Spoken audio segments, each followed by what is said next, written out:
Gentlemen, you may want to grab a box of tissues for this one. In this video, I'm going to be going through the harsh reality to the reasons why you are always ending up injured. 3 of the main reasons. Solutions to those, and I'm going to send you on your merry way. Hopefully this video doesn't take very long. I reckon about 15 minutes max. If that sounds alright, if you're into a little bit of humiliation, then get yourselves comfortable because I am holding nothing back in this video. Honestly, this stuff infuriates me and it's getting directed rightly at you. So if you sit here injured looking at this video, then trust me, you're in for a rude awakening. A little bit about me. My name is Paul Green, for those of you that just jumped on. I am a former British paratrooper and Special Forces Support Group operator. I've worked in an extremely elite bubble with regards to physical performance, and the demands that are placed on these elite units in the world are obviously very extreme. With that comes a responsibility on my shoulders, working in the gym, training their abilities, making sure they're ready to do all this crazy stuff to kind of counteract them demands. You see, there's a whole host, a whole wide range of different body in front of us. Varying different age groups, different mobility levels, different strength levels, and all the rest of it. Because people don't prioritize this stuff. Anyway. Now I'm a full-time online coach. I run the longevity program in which I train men over the age of 40 who want something to support their extreme sporting demands, whether that be kayaking, whether that be canoeing, rock climbing, mountain biking, and all of them good things, martial arts. Right, just going to back out of this, go into an actual definition of injury and pain, because there is a difference, right? Injury is defined as damage or harm caused to the body, either physically or mentally, that results from an external force or an internal dysfunction. Key points: cuts, fractures, sprains, bruises, burns, or any other form of trauma to the body's tissues or organs. It involves damage to muscles, bones, joints, and other tissues due to accidents, violence, or overuse.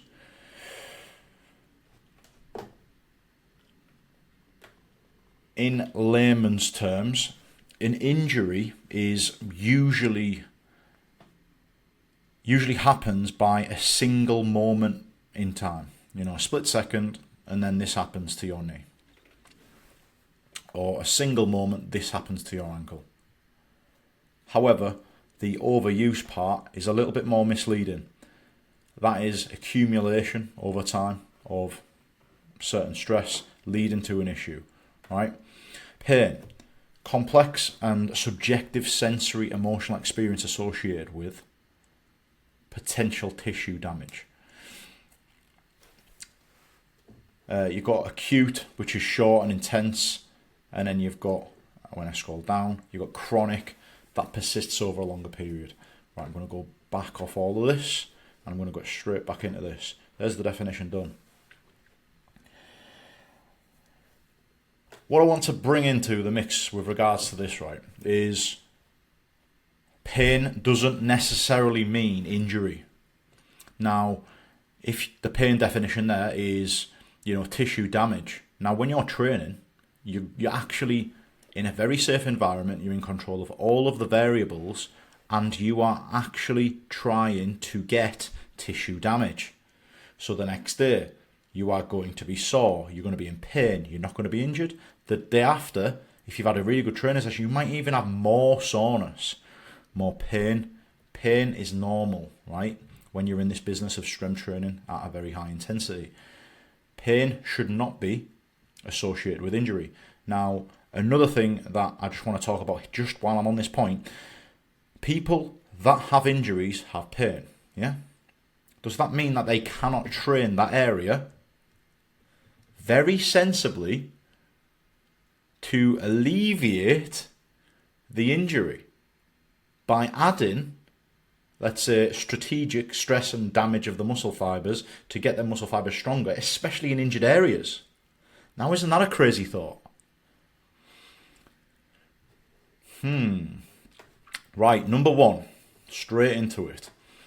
Your technique is absolutely woeful, right? You're in the gym and you do not respect yourself as an athlete.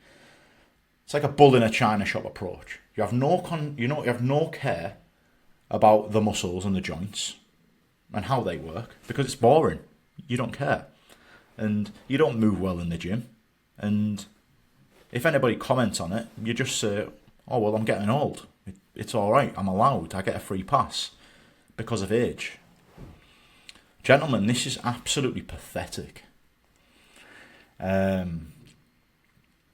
Everybody should aspire to move as well as they can within their own strength levels, within their own mobility levels.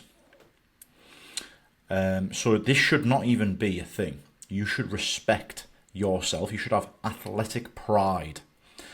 Even if you don't feel as if you are an athlete, is there any harm in training like an athlete? It's your body.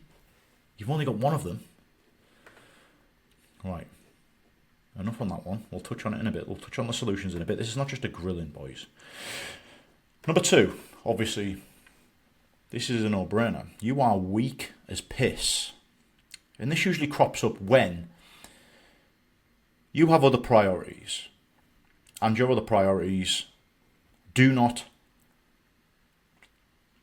elicit, high demands of the muscles. They don't ask of high demands of your muscles. And they do not build strength. And you do not train strength specifically. Resulting in age. Just taking your strength away. 1% per year is the number that goes around the research papers. As you get to up at the age of 40, your type 2B muscle fibers decline at a rate of about 1% per year. They are collectively responsible for strength, power, and speed.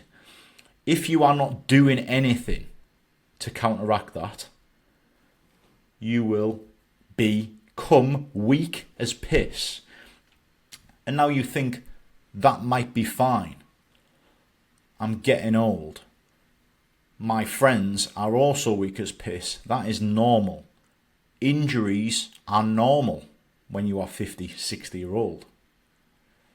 Just because the average mentality of a middle-aged man is in this way doesn't mean it's productive. It just depends on who you surround yourself with. So, you are weak as piss. Your muscles and joints do not have the strength to cope with whatever demands you are placing on them. This crops up a lot with gentlemen on my program. They have different sporting backgrounds and they want to continue to do their sporting backgrounds, whether that be mountain biking, rock climbing, martial arts, judo, skydiving, free running, whatever it might be. But they love that thing so much that the thought of going into the gym and counting to 10 and concentrating on muscle contractions and moving their joints effectively, the thought of that bores the life out of them. They would much rather be doing their thing because of all the hormones and all the problem solving that comes with that.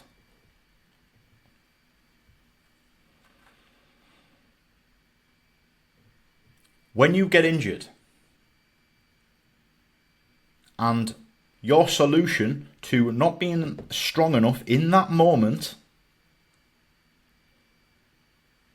your solution to that is to rest and then return back to normal activity. When that injury occurred, because it highlights weakness in the system. You've been exposed for being lazy with your strength training. You've had a period of rest to allow the swelling and inflammation to go down, the pain reduces, and you return back to your normal ways.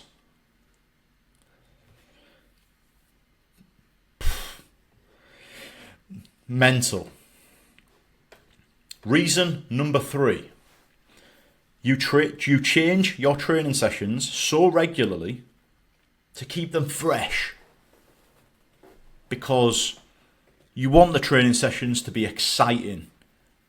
You want them to make you feel good. If you change your training sessions every single day, you will never make serious improvements in your strength. For example, Monday, you train loads of different exercises. Tuesday, there's just no structure. Your body never knows what's coming next. So there's never an adaptation to the previously worked thing. Constantly putting your body in fight or flight. When you want to train your joints and build strength of the joints, build resilience of the joints, and you constantly change the stress constantly, it's crazy.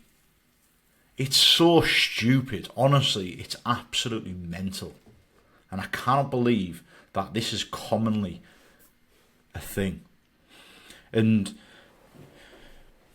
I just say, short-lived hormones are great once in a blue moon. You know, when you're having a really, really bad week, go and do a nice workout that you enjoy doing, and forget about, the basic stuff and the boring stuff in the gym.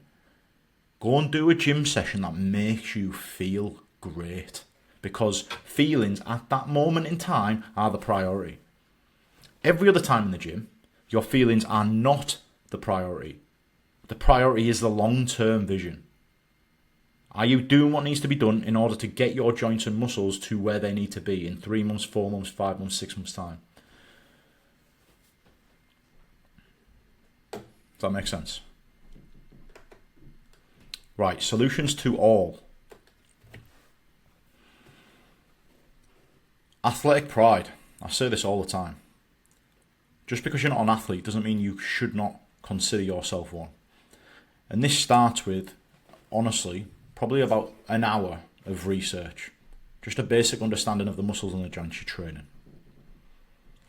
And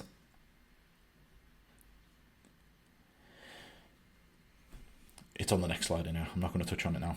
Next one. You are weak as piss. Get a gym membership, right? If you're going to sit at home doing bodyweight training, absolutely embarrassing.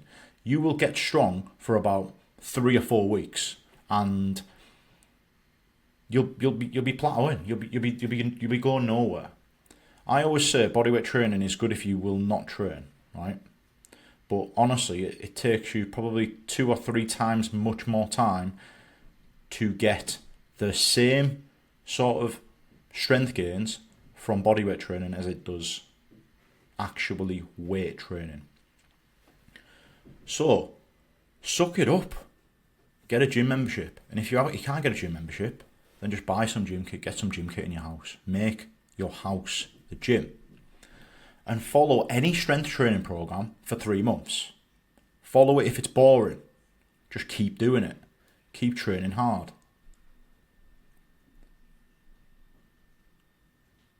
And then the emotional training. This is about the long-term vision. Create a plan, stick to it. Don't sack it off because it's boring. Because if you think about it, right? If you think about anybody you know that's successful, it's usually the boring things that are the most effective in getting them to where they need to be. And honestly, right, all of this stuff, this is easy. These first 2 are pretty easy. Just forgetting your emotions is really difficult. And some of the clients on the longevity program have fell short of this, and I'll just highlight a little bit of a reason why. For example, right, they'll have certain sessions coming up, and they will be like, "Oh, I've had a long day at work. I'm not gonna choose to put a certain amount of weight on a machine." And I always say to them, every time they enter the gym, emotionally, it's a clean slate. You enter the gym and you just follow the plan. Do the weight that you're supposed to lift. Everything else is irrelevant, unless you're injured. Some of them have some minor injuries, but unless you are injured, you should just follow the plan. Keep your feelings out of it, because every time you enter the gym, if you done what your feelings dictated, you would go light. You would keep going lighter instead of keep going heavy. Why would you want to physically put yourself in more pain every single session? Why would you want to push the extra couple of reps? Why would you want to add more weight when the previous week it was ridiculously hard? Why would you want to create more pain? Nobody would want to do it, but the long-term vision, if you keep pushing with this intensity for a long period of time, your muscles and joints are going to become really strong, more resilient, and you are going to become more athletic. Final thoughts, and I'm going to send you on your way with my short video today. Respect yourself. Every rep you do, every millisecond in the gym, every millisecond of a set, you are in control of all of the variables. Now, that's not always the case. If you're practicing martial arts, you're doing mountain biking, you're doing rock climbing, you're not in control of all the variables all the time. There's other factors at play. In the gym is your one moment to focus on every second, and every second is an investment in yourself. Every set, every rep is an investment in yourself.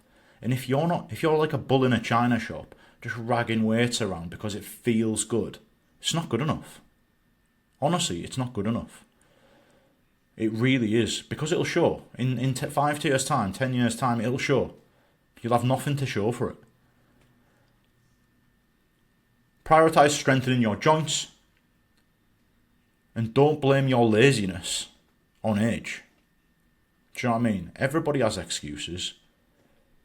Everybody has priorities at certain points of their life. And to bring people that have now found an amazing thing to do to fill their time with, to then drag them people away from that a couple of times a week to focus on strength training.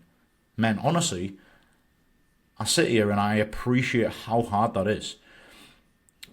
So about 5 or 6 years ago, I started doing Brazilian Jiu-Jitsu, and trust me, I had a weightlifting background for about 10 years. I discovered Brazilian Jiu-Jitsu. I did not do weights. I was consumed by Brazilian Jiu-Jitsu. The thought of me going to the gym and counting reps out made me feel physically sick, because I just wanted to get better in Brazilian Jiu-Jitsu, better technique. I wanted to fight. I wanted to problem solve.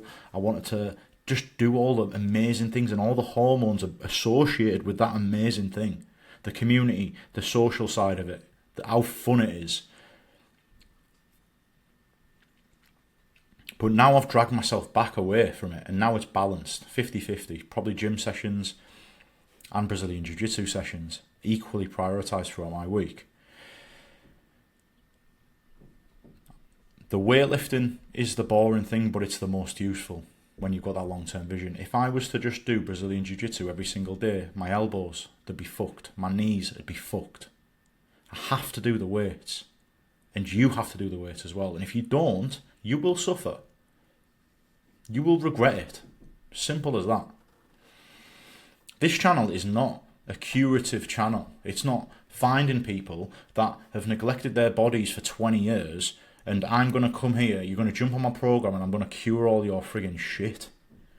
This channel is to prevent these things happening. Do you know what I mean? So start thinking about these things before they catch you out, lads. Honestly, fucking brutal this stuff, man. Brutal. Because, again, emotionally training, Brazilian Jiu-Jitsu is one of the worst things for this. You just absolutely love it. It's so much fun. And before you even realise, 5 years have passed. And your knees are fucked, your elbows are fucked. And you're like, what the hell? All that damage, all them demands. And they could have been solved just with 1, 2, or even 3 gym sessions a week. And then my final thought is a plan. Create a plan. Doesn't have to be complicated. It doesn't have to be perfect. Just stick to a plan, because this shows long-term vision. And you're a lot more capable than you would ever believe.